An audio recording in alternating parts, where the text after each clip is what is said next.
اللہ ہی اپنے بندوں میں سے جس کے لیے چاہتا ہے روزی فراخ کر دیتا ہے اور جس کے لیے چاہتا ہے تنگ کر دیتا ہے۔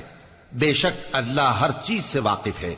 اور اگر تم ان سے پوچھو کہ آسمان سے پانی کس نے برسایا، پھر اس سے زمین کو اس کے مرنے کے بعد کس نے زندہ کیا، تو کہہ دیں گے کہ اللہ نے۔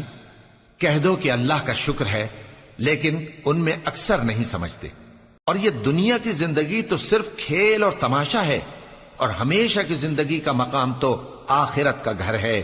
کاش یہ لوگ سمجھتے۔